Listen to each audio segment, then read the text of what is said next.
Yes, it is.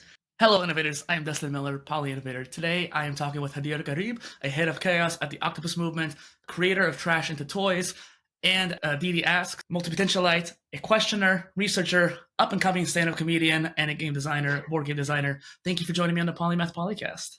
Thank you so much. I'm excited to have you here. I'm super, super excited. Yeah.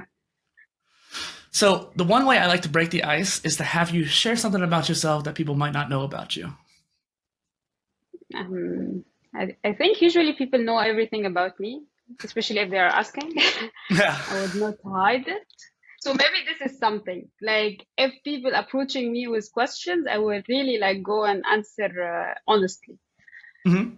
But not because I have this look that I'm mysterious, but it's just a fake look. I'm open book, but you need to ask.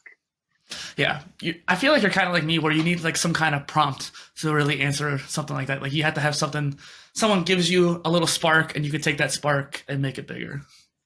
Dustin Miller, PolyInnovator. And then I will tell you my whole life story. Yeah, like stock reel of information. So the first question here is, what was your mindset 5 years ago, and how have you changed since then? I would love more like to go more than like beyond 5 years, because I think like my journey of building my mindset and my personality started in 2010. Mm-hmm. Let me give you like a small background. I'm Egyptian. I was grown up in Egypt. Mm-hmm. And I like till maybe entering the university, my life was somehow confined. Like my circle of people was limited. It's family, neighbors only. Mm-hmm. And then like your source of information is also limited, like family, and then like TV, national TV. And then the university happened, and the internet was like there as well. And then I started to see more information, see different lifestyles. And I think I was like very good observer at that time. I didn't really do anything but observing things and seeing different kind of lives. Then in 2011, there was like a turning point, or like a major event happened in Egypt, which was the revolution. Mm-hmm. And then I participated in that revolution. And even though the big purpose was something political, that we want to change the regime and so on, somehow this reflected in my mindset, myself, my ideas. At that time, my mindset that I can change the world and I'm able to change anything. Mm-hmm. 5 years after that, let's say like 5 years back, I was like, I can change people, and then together we change the world. Now, I think my mindset is more like, after the experience I had in the past 10 years, like big experience and small experience, somehow life taught me that the change is something will happen. Like nobody can stop it. Yeah. But I need to wait. Like change won't happen like at the moment. Like you cannot ask for the change to happen. Yeah. You just need to leave it and it will happen. You need to accept that it's happening sometime. Maybe now, maybe like in 10 years. Right. So I'm more in the process of accepting that I don't need to change anything. Everything. It's like give it time. Yeah. I really resonate with that too, and I find it fascinating that your perspective, where you were confined, your bubble was small, and then over time, especially with the opportunity of university higher education, you were able to open that bubble up. And I think you did the best thing you could do, which is like sit there and observe, sit there and learn as much as you can. A lot of people would try to share what they know. Even if it's from a limited perspective, they would just try to share what they know and not really open themselves up. So it does take a lot of mental prowess to sit there and let yourself be the observer, let yourself be the beginner's mind. So good on you for that. Yeah. And the other thing was interesting too, because I've always felt like I was behind in life a little bit. Like my trajectory is a year and a half behind, or maybe even multiple years behind, where you think like this change is supposed to happen on this timetable. And then when it doesn't happen, you get kind of frustrated by it. So I understand that kind of mentality. You just have to wait. It's going to happen. Just give it time. Mm-hmm. So let's start off with this as well. How did you find yourself to be a multi-potentialite? What kind of got you on that path? So also something from like how I was brought up. Like in Egypt, we have a very famous saying that people who have two passions, they are liars, something like that. So it's like the exact opposite to multi-potentialites. Yeah. And I remember like I always like wanted, I want to be a scientist, and at the same time I want to be like wildlife photographer or like movie director, something like that. And everybody's like, no, you cannot do two things. You need to focus on one thing. It's like, okay. And like when I reached the age that I can decide for myself, I started to do like combine those kind of things, like very scientific things and at the same time very artistic things. Yeah. Like always together. And I feel like I'm not complete if I'm not putting like two things together.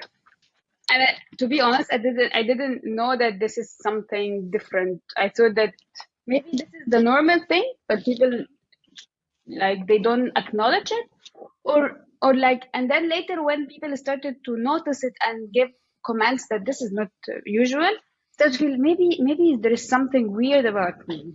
And then by chance, I found a post on LinkedIn about multi-potentialites, and Perry was writing about the Octopus movement. I was like, what? I'm not weird. Yeah.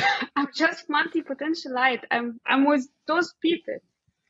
And I really like that how Perry is like having this community, and then you can find people like, and then you understand each other. You're not weird anymore. You're not like that one the alien coming from. There are many people like that. So I appreciate the movement, and I appreciate that some people came with this like term or like this definition of things, because like we are lost until somebody gave us a label, I guess. So, well, and people can find their own label, but it's helpful when someone can point it out. Yeah, I don't know. For me, I felt that it was helpful, and it enabled me to meet like more people with the same mindset, and like what we're having now. Yeah. So it's one of the products. When I first saw you on Hashim's YouTube channel, I immediately recognized you as polymathic, which is how I would define someone who's multidisciplinary. All these terms kind of flow under this multidisciplinary umbrella. So you have multipotentialite, polymath, generalist, jack of all trades, whatever term floats your boat. I actually created a spectrum of terms to help people find what they can identify as, because not everyone's going to identify as a multi or a polymath or even a generalist, but having that kind of range of terms, someone can be like, well, I have this many knowledge areas at this level, I probably fit into this category kind of thing. And having that, not so much tribe, so to speak, but just having that mindset like, okay, I can identify myself as this. It just gives you so much more freedom and makes you feel more accepted too. Do you have like one episode or something where you explain each term? I think so. I have a mini series about the multidisciplinary spectrum where I try to go through each one. I had the jack of all trades, multipotentialite, jack of all trades, generalist, polymath, and so forth. And I'm probably going to redo it too, because it was a couple years ago when I made it. Wow. Okay. So I think I will revisit them. Mm-hmm. Yeah. Well, and it's also too because I love how whenever you express that kind of multipotentiality, that potential to do many different things, it's ironic that you were mentioning how a lot of times it's the same as the US too, but I think in Egypt it was obviously very prominent where people tell you to narrow down, niche down, do one thing, that specialist mindset. And while, at least in the US, but I think even on the global scale, that mentality spawned from the Industrial Revolution, where people are like, I need to specialize for the cogs in the wheel, the machine of the factories. Mm-hmm. It's one of those things where ironically, in human history, generalists have been prevalent ever since the beginning. There are some theories in the like Planck Institute of Technology, or something like that, Planck Institute, where generalists are the reason why Homo sapiens evolved, because we will adapt to different environments. And so, despite the fact specialists are the norm now, generalists have been the norm for most of human history. Yeah. Little tangent, but I just love it. Yeah, no, it makes sense. I don't know, for me, yeah, it makes sense. Yeah. So, what started your Didi Ask project? So the thing is, like, I always have questions in my mind. Mm-hmm. I think what sparked what made it valuable is that sharing the questions, because as long as the questions are inside my mind, it only have one answer. Yeah. Or like one answer at the moment. So the question value is like limited. It's like equals to that answer maybe. But when you share it with other people and then you listen to more answers, different backgrounds, different perception of things, so it gives higher value to the question.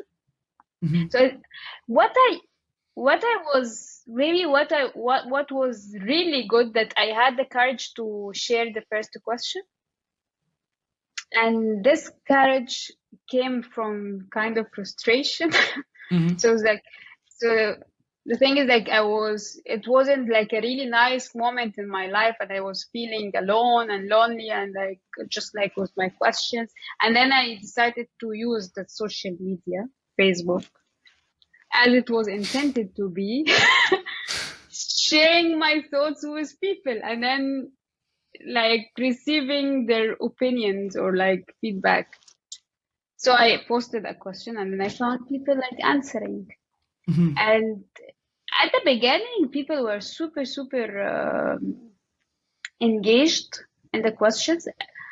With time, like now, for example, I get less engagement, but at the beginning, people were like, it was like something new. People wanted to really share their ideas and were more confident writing on social media. And so the thing is, like, continued on social media until I was in Morocco with like a bunch of cool people. And it was like a kind of experimental environment.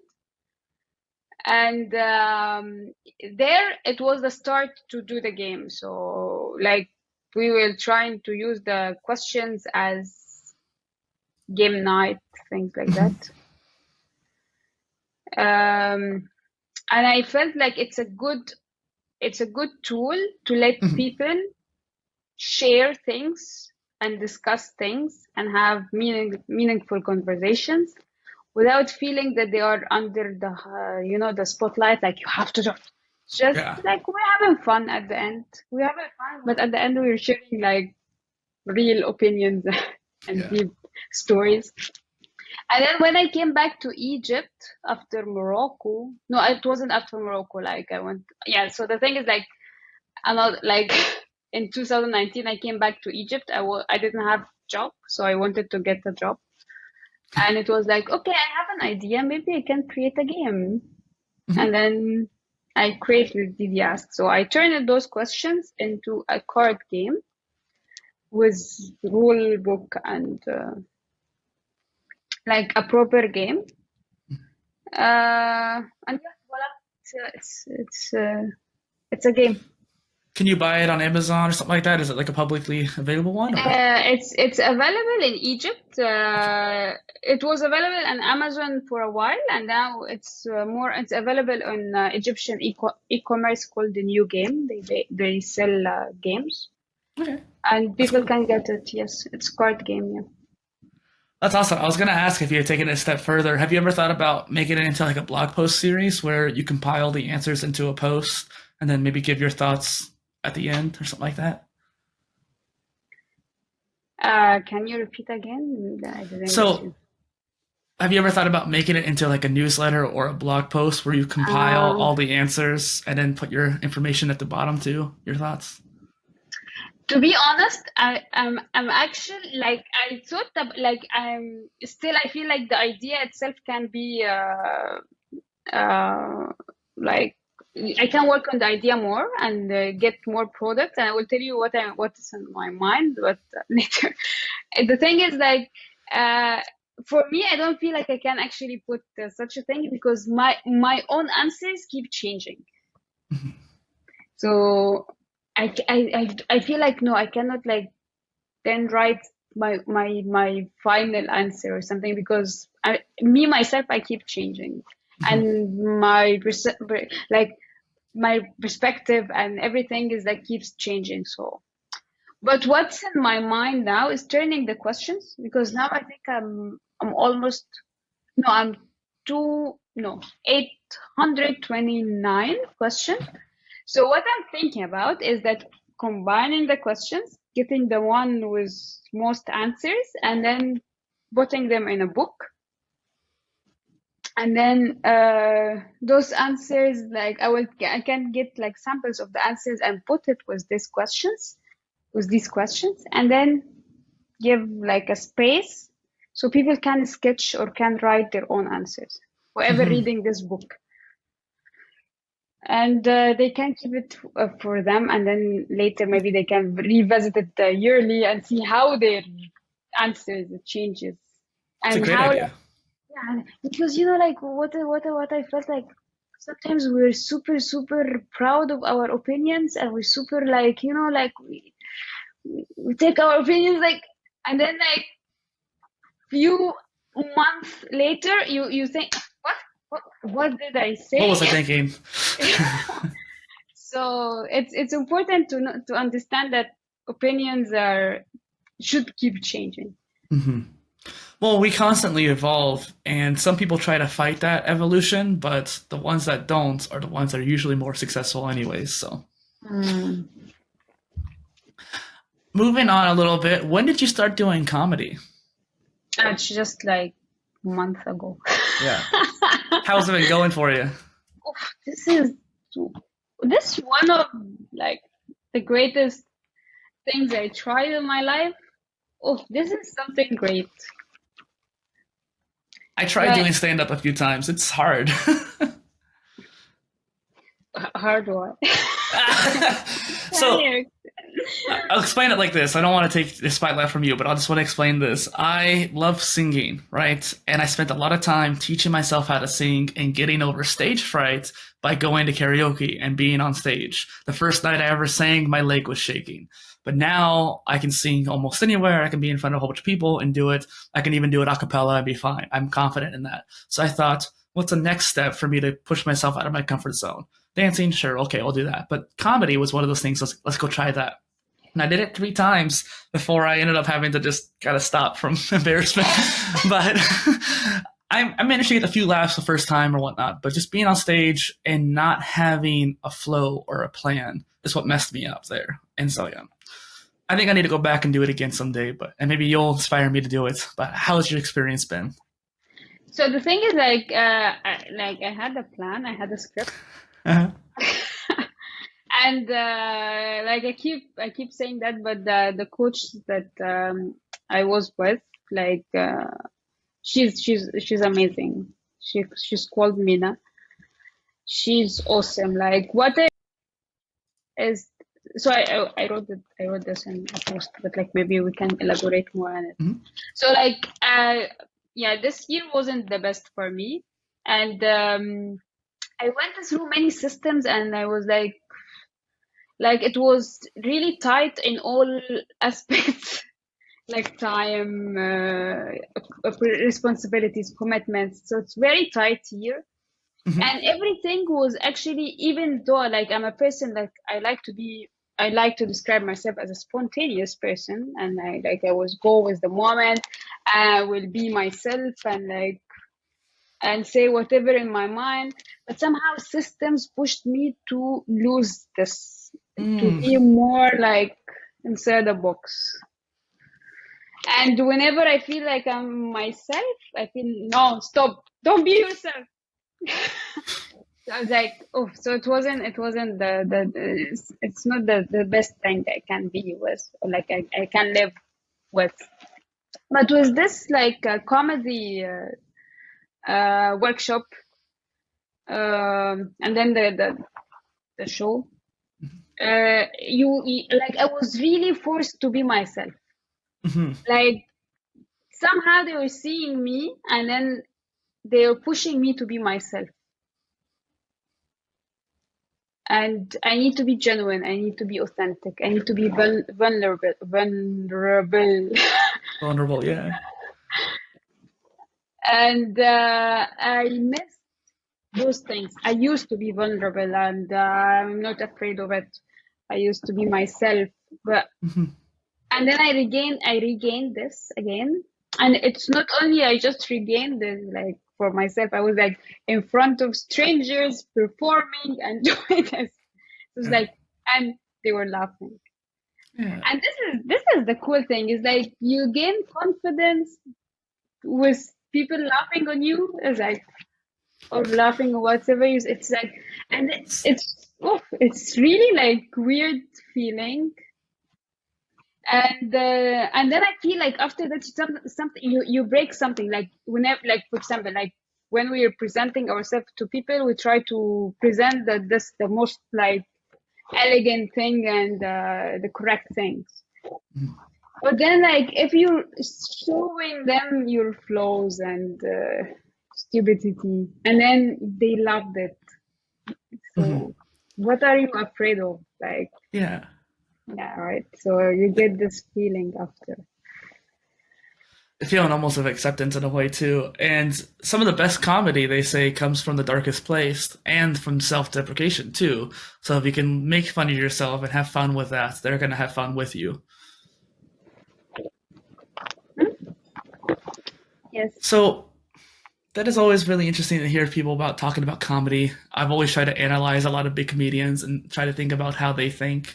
What are they thinking about while they're saying those stories and those jokes, and how do they do the punchlines, and just the psychology of comedy. So I'd love to hear your opinion on that as well. How has it been for you to travel around the world? Not yet around the world, but I mean, Colombia, Morocco, Egypt, plenty places. I think this is one of the best feeling I have, and this is the feeling that never stops happening. Is that, you know, like when you enter a new city and you're like exploring and you're complete ignorant, you don't know anything about it, and you're touching everything and smelling everything and feeling everything for the first moment. This is always like, oof, like best feeling ever. And yeah, and it makes me like be really present in the moment. Yeah. So I think that's why I really love going to new places, hearing different languages, trying different like a new or like strange transportations means. So that's why I really love to travel, and the more you go and see things, I think the more you see yourself in the world. Like, Yeah. I don't know, yeah. I So love I exploring. I love traveling. So I get it. I just want to make sure the audience gets it too. I remember going to Coronado, which is right next to San Diego in California, and I went to Orlando in Florida, both places where Spanish is prominent, and I grew up around Spanish speakers too. So it's one of those things where I could just identify the languages and hear what's going on, and also on top of that, just exploring. Coronado is like a peninsula right outside San Diego, so it's a whole little, not island, but almost like an island. So it's measurable. It's not like a whole city where I can't explore it all in a week. But I was there for a week, and I was able to explore almost the entire peninsula on my own, walking no less too, just walking through it and just finding every little corner, every little side store, little alleyway. It's fun. Well, yeah, nice. So, what is it like living in the UAE? So hot. So hot? Oh no. I'm sure. I can't say like, so I'm I'm studying like different type of countries now. So anyway, like so I like my first life I lived in like let's like compare the countries I lived for a long time because I visited countries for months or like something, but I didn't really have the experience of living. But like experience of really living was like Egypt, Colombia, and then UAE. So Egypt is classified as low middle income country, and then Colombia is middle income country, and then UAE is high income country. And the innocent or the like, do you know the immature Hadeer of me was thinking that money is not important. Yeah. It's still not really important, but it gives difference to life. Yeah. So in Egypt, things no, it's like when you like have less money and you're like not really free, because also like I wanted to be independent from my family. So something like I need to like create the life I want, but the system is not supporting me to create the life I want. For example, you cannot have your, like, I don't know, it's also something socially that as a woman, usually women will not have their own houses. Like, they're waiting till they get married and then they move to their husband's house. So it's always like this. You're living in your father's house and then you go to your husband's house. This is something. In Colombia, I was really enjoying my life, but it's like I'm getting the life I want, but it's not sustainable. You cannot secure anything for the future.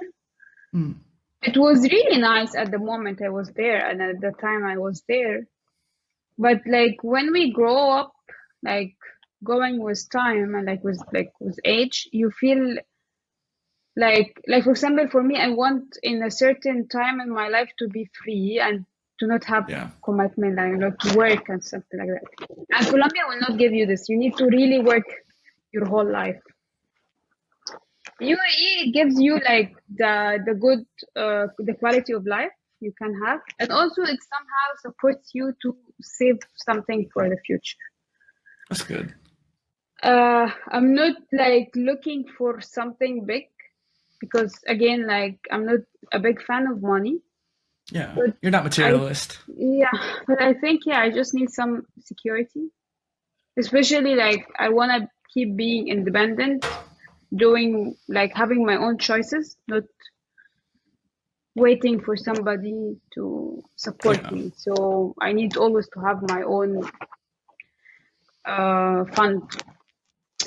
So in that term, in that thing, it's good to live here. You're an independent person, obviously, and it's also I want to highlight your mindset there, where, and I think I align with you on that too. Monetary or materialism isn't necessarily important. It's not going to make like having money and having things isn't going to make you happy, but not having money will deter from your happiness, because if you're not able to live sustainably and at a level of comfort, the hierarchy of needs, so to speak, then you're not going to be able to maintain that level of happiness. But it's not like you can add happiness from having money. So you just have to have that basic level.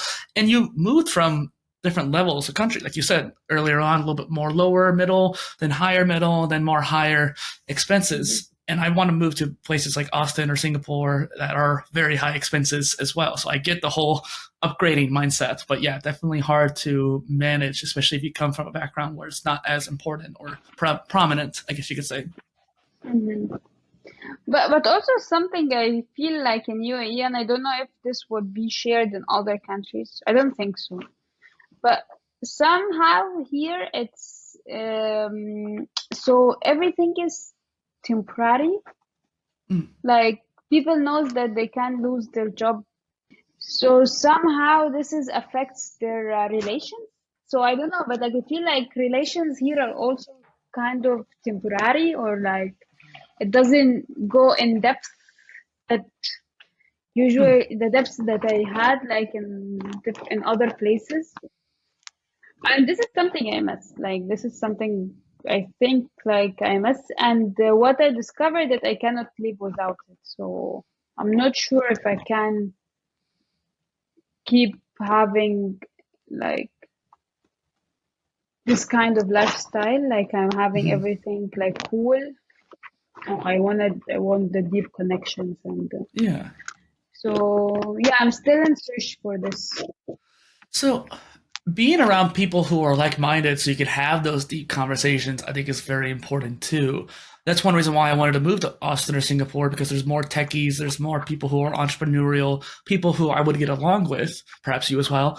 And that was one of my mindsets. I actually did this kind of what is it? Like experiment, I guess you could say, where I thought to myself, if money was not an issue, where would I want to live? Climate, people, environment wise.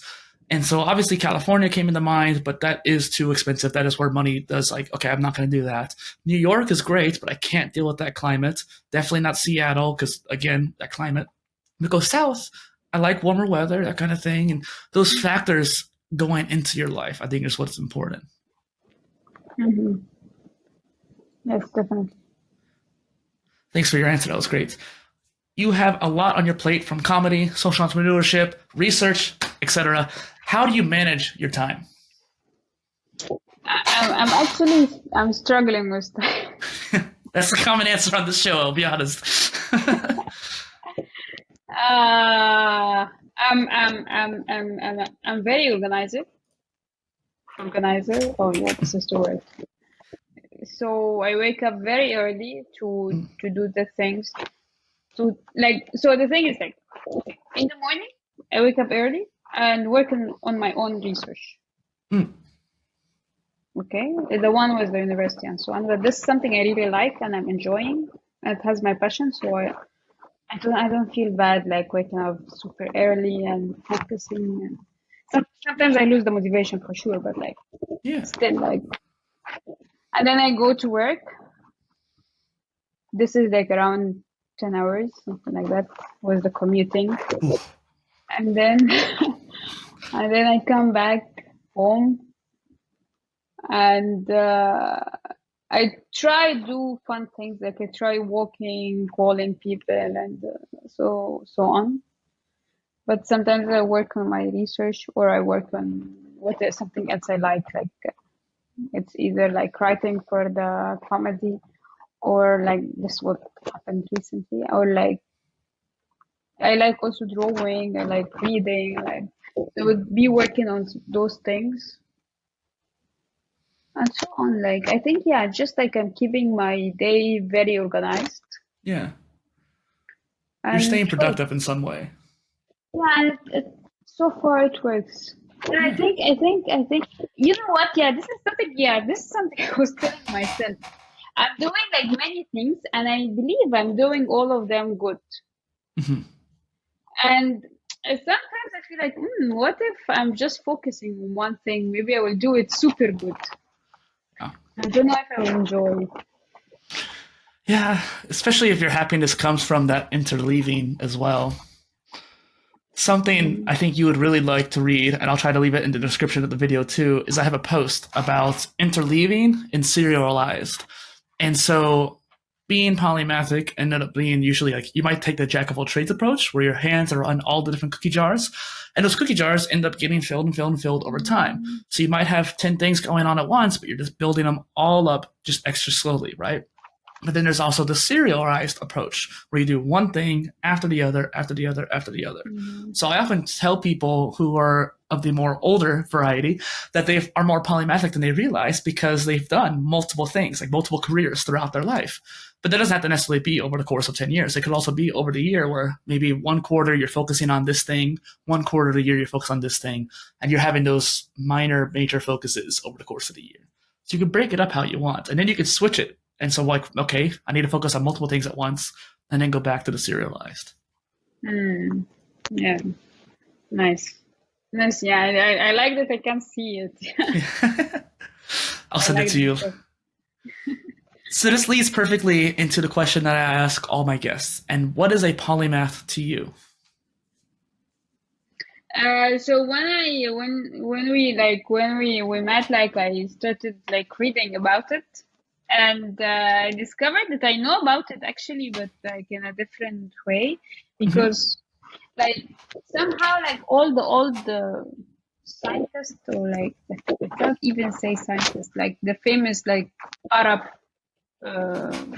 scientists, like or like researchers or something. I don't know, like so the old people, they were always like all of them, they were mixing like a super like specialized scientific things, and also like they were be doing poet, they were writing, they were like doing like different fields of science.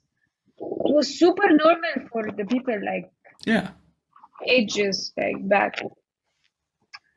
So this is my understanding about it. I think it's very important that you brought that up too, because a lot of people think about the Renaissance person, right? The Da Vinci's of the world kind of thing. But people think of the Italian Renaissance first. But there's also another, which is like the Arab Renaissance back in the day. And I'm still trying to learn more about that myself. But a lot of the geniuses and people that you kind of just alluded to are from that Renaissance period, I feel like, as well. A lot of math was discovered, a lot of science was discovered by these polymaths in Arabia and all over. So it's crazy to think about. Yeah. They were doing like a lot of great things at the same time. Yeah. And it was normal. I don't know how they managed to do all this. Wow. They had the time. Yeah, they had the time for one. They didn't have to worry about money as much as we do, obviously. And then on top of that, some people talk about how knowledge was simpler back then, so it was easier to know everything. I sort of disagree with that, but I also understand that there was less knowledge to know. Like there wasn't as many sciences that were established back then to know. And that's why some polymaths like Da Vinci were able to discover new sciences. But for the most part now, you can't know everything. But being a polymath isn't about knowing everything. It's about knowing many things really well. And so it's just really interesting to think about how the mindset has shifted as well. Trash the Toys seems to be a great way to upcycle toys. What inspired you to make it? I like seems like I love games like from early time, like super early. Games and toys and so on. And I think I always have this interest in eco-friendly way of living. So it was like a kind of way to mix two things I like. I like my interest in the environment and love to toys and like or toys. So I initiated the Trash into Toys. I don't remember which year, but I was in the university at that time. So it would be something around 2012, 2011, something like that.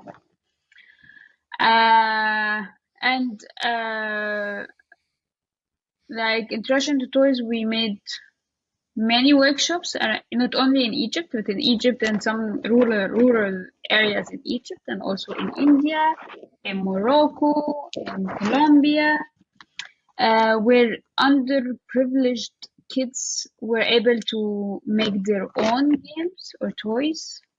And my idea, or like some of the motivation for the project, was to let the kids design the toys that they want to own. For example, like in Colombia, like the designs were very, very creative and out of the box. Like it's not like the girls would like to just have this doll, or like the boys will have the car, which is like those common toys that we bring for like kids. But they were creating their own. Like they would have like this doll with the head of an animal or something. So they were making like a toy that represents their own idea, not something forced from other people because this is the mainstream. And I really like this. And the other thing I liked about the project is that somehow they get the sense that they can create whatever they want from something that just around, like the trash. Yeah. Yeah. Gives a sense of creation. Yes, and confidence. Yeah. That's awesome. And I feel like with this next question here, you're probably instilling a lot of confidence as well. From teaching English, Arabic, and even science, you've taught many different skills and knowledge areas. How do you convey an idea to someone? I How use do you many convey? I use many techniques, I think. But for example, the one that like if like I'm talking to a person like me, I would go for the visual thing. As what you were just like explaining, like I just try to explain it in a way that they can see it. And with the kids, okay, this was a job that I had to do like in a time to like for some reasons. Something I will not go back to do again. Actually, it's super difficult. Teaching is super difficult. And I needed to read a lot about it and like how to, reach the kids because I was struggling at the beginning. Mm-hmm. And to understand that like it's not because you are the teacher and because you are the one talking most of the time, you are like the leader of the things, or you're not, or you're the center of the universe. No, you're not. So even like I was trying to do like this kind of, there is this reverse classroom, and also like try to not always stay in front of the kids and teaching them, like try to go like at the end or like around them and make them in the center. Mm-hmm. So there are many ways that you are more like a facilitator, not somebody that giving only ideas. Mm-hmm. I think I drafted away from the question. No, you did fine. This whole show is about drifting off on tangents and stuff like that too. And that's honestly, I think the way you answered it is how I kind of expected the answer to go. I am not a teacher per se, but I am a coach. I've taught swimming for a decade. And so I definitely resonated with what you were saying there. My techniques are similar where your positioning as the coach or teacher is important. So instead of being face to face, sometimes you might go side to side. So that way you're more, close to that person. And one thing that I talk a lot about with swimming is the why, how, and what.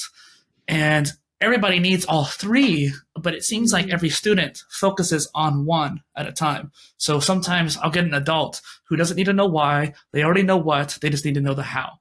Or I'll get someone who is afraid of swimming. And so they may know what to do and they may need to know how to do it, but they really need to know why. So that way they can have the mental capacity to push themselves past their fears, because that why helps push past that psychology.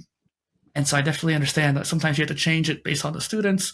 It's very draining. I get that because, like you said, it's really hard work. So I definitely respect the work that you have done. So you speak a few languages. How do you think internally? It depends on what I am thinking about.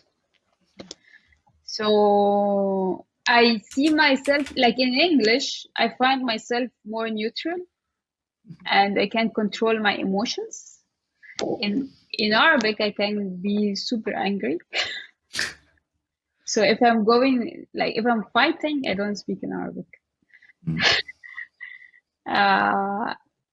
Like when I was in Colombia, if I don't know, but I found myself, if I'm like being romantic, I'm thinking in Spanish and I don't know why.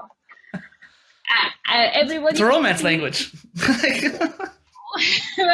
it's weird. It was something new for me. And people usually they will say, yeah, when you love with your first language. But I didn't love at that time. Even like when I was trying to be romantic, I was like thinking in Spanish. Claro que sí. So, but the thing is, like inside my mind, I think now, especially now, because UAE is pretty mixed English and Arabic, things are getting together. But like for example, things related to work or like research or whatever, I try to be more in English, so I'm more neutral. I'm more like I know I choose the words, but in Arabic, I think things just flow. Because it was your first one, right? Yeah, so I think this is like not always very safe.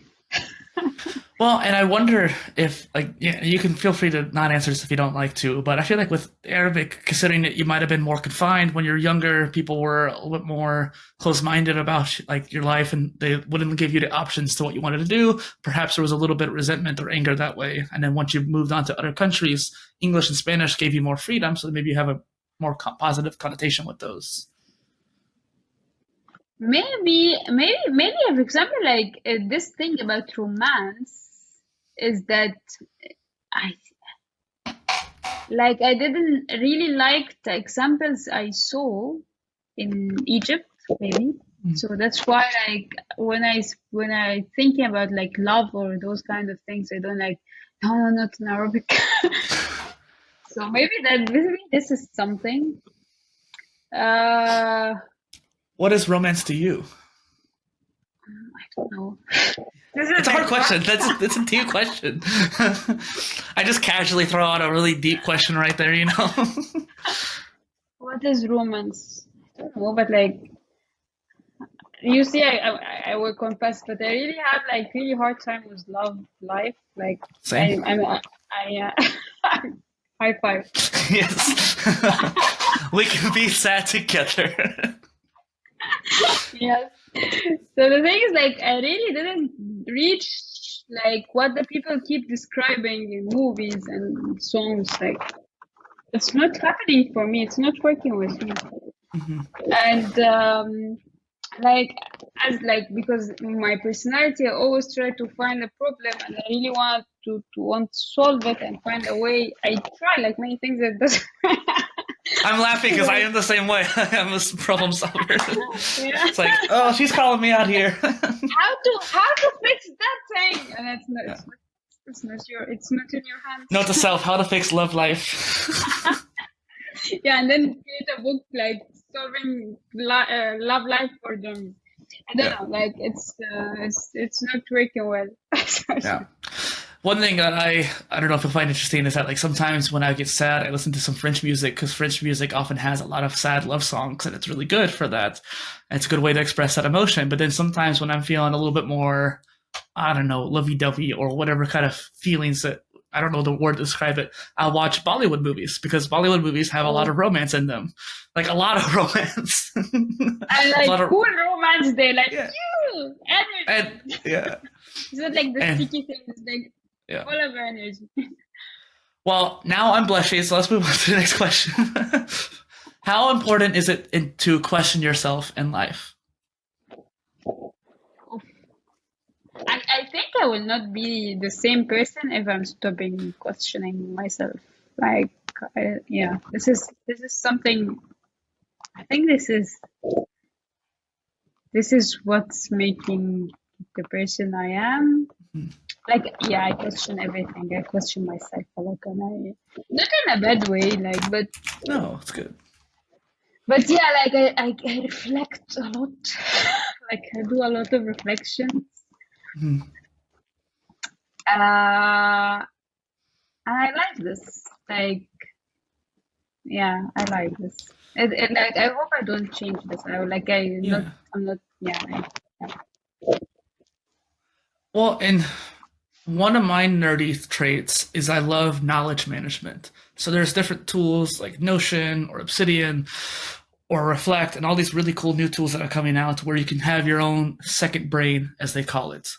And I find that a lot of researchers have had a need to do something like that. So they use Jupyter notebooks or various research tools to help keep track of all this various information. So Rome Research came out as a way to connect those different ideas for researchers. But then Obsidian kind of not copied, but just made another version of that. And that's one I use, where you can have like a graph of all your notes and all your ideas connecting together. And so I find that when you question yourself, you can refer back to your notes. And I think a lot of researchers understand this concept of having journaling and reflections, but perhaps maybe not as many people who are not as educated or farther along in that education journey. They don't do that as much. And I find that, especially for polymathic people, it's probably super important to keep track of all the disparate areas of life. Wow, yeah. Oh, definitely. I was curious about your opinion on that. Like, sometimes I write, sometimes I draw things. but it's not like it. Like for me, it's not like this is vertical or horizontal. I don't know, like it's like that, but it's it's like this, like it's with time. So so I'm not able, like I don't really like know how to connect them, but it's more like I compare what I'm reflecting today on what I'm reflecting yesterday. Mhm. Not like I'm reflecting on different things. Like I take one thing I reflect on and then I compare like every point with the same point a month ago, something like that. So this is what I do. It's not like connecting things, but I think if I'm no, but you know what? I think this, sorry, like Please, this is the how ideas come. please. But like what I discovered also is that sometimes I'm like super focused in points, or like dots, and I keep reflecting on that dot and this dot and that. And then suddenly, in a moment, those dots are connected. But this is all like happening in my mind. Mhm. And I see how all the dots are connected and how things are making sense now. And I think those are the moments we feel like, oh wow, this is like aha moment or awakening moment. Like, oh, now I understand. Now I understand why this happened, or like why I'm doing this. And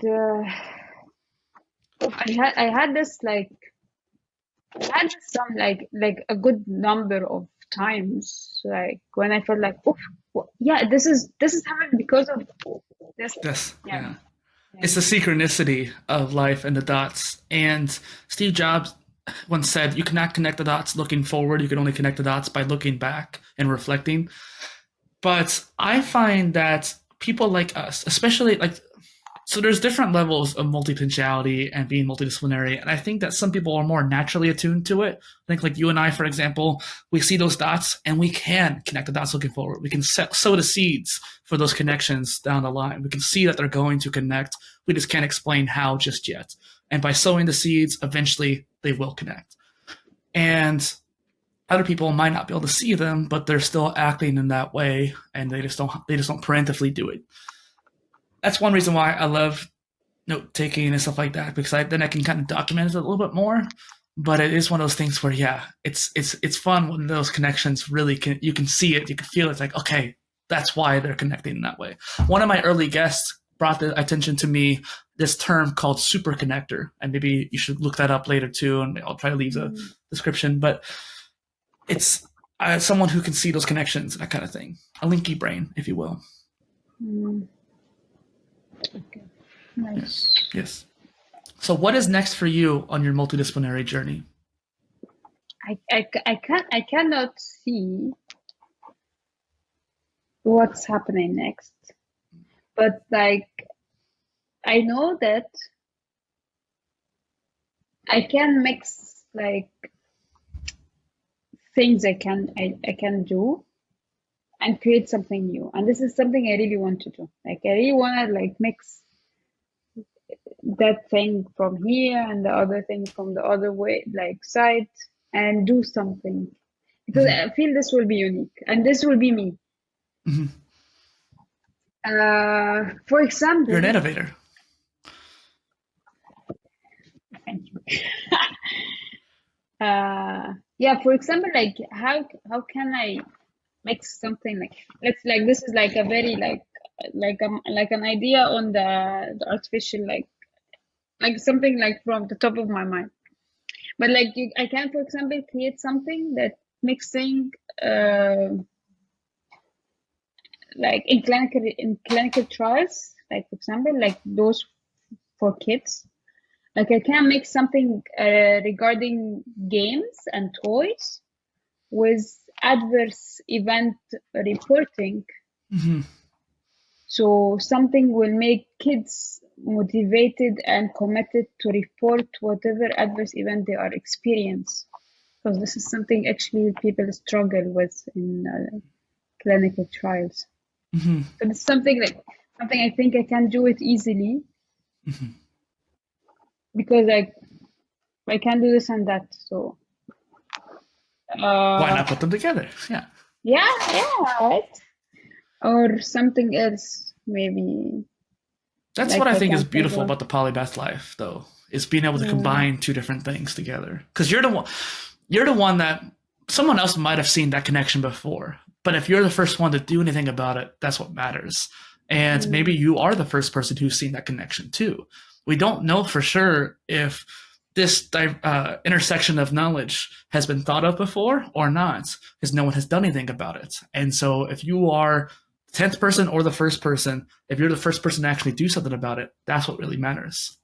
Yeah, I'm sure that a lot of people thought about it, but the thing is, like, I feel like I can't do it in a good way. You think you can or can't? I can. Yeah. Yeah. I encourage you to do it. I just need some more time. Yeah. I need like extra 4 hours in my day. Yeah. Really need Or maybe next year is the time. Like maybe you don't need to do it this year. Maybe it's next year that you do it. Yeah, exactly. Yes. I think next year I have more like space and I will do other things. Yeah, next year. Before we wrap up, this kind of reminds me of the idea of opportunity cost. I've always been a businessman at heart, and opportunity cost was one of the first concepts I ever learned. And the opportunity cost of time has always scared me because I thought if I spent all my time doing this thing, then I won't be able to do this thing. And while that is true to a degree, because if we die tomorrow, then yeah, the opportunity cost is there. But we don't know when we're going to die. We don't know how much time we have. We also don't know if there is a time limit. So let's say you have two options this year and you have to choose between doing one or the other. You can't manage the time difference. Like if you just split it between the two, it won't work necessarily. You have to do a more serialized approach. Well, who's to say you can't do it next year? Well, let's say that next year maybe the event is no longer occurring or whatever that is related to that subject is no longer available, then that pathway is then neutered or something like that. I don't think that's the case. Maybe in some cases things are time sensitive, perhaps. But I think there's a lot of opportunity to still do that thing the next year or even the next decade down the line. Mm-hmm. I think also like I would love to think about it like it's not I'm doing this next year, but more like I'm observing this year, for example. I'm collecting insights. I'm You're preparing. building experience. I'm preparing for the next year to be like to get the milestone in this next year. But like it's not like everything will be like something like that. Yeah. Something I created a while back was this kind of organization for a hub of innovation. I was trying to build out a collection of people like us where we're trying to do things. But the thing is, I knew that I wasn't good enough yet to do this. It was a self-reflection thing. And I realized I needed to become a better person or a better capable person to achieve this goal. So I created PolyInnovator to do that. And it wasn't a negative thing for me to stop and change course. It was I needed to prepare better to do this goal. Okay, well. So wrapping up here, if someone finds you're super interesting, obviously they will, but where can they find you online to connect with you? LinkedIn, Instagram, Facebook, anything. Perfect. Yeah, I'm everywhere. Yeah. What is our call to action for the audience today? What do you want them to do? I think what we started with is that change is happening. Don't accelerate it. This is the word, maybe. Yeah. So change is happening. Don't accelerate it. But still, I don't like the being passive. Like, find that balance. Yeah, this is needed. I like that. Well, once again, this is Dustin Miller, PolyInnovator, and Hadeer Ghareeb on the Polymath Polycast. Thank you for joining me. Thank you so much, Dustin. It was so fun. Yeah, enjoyed.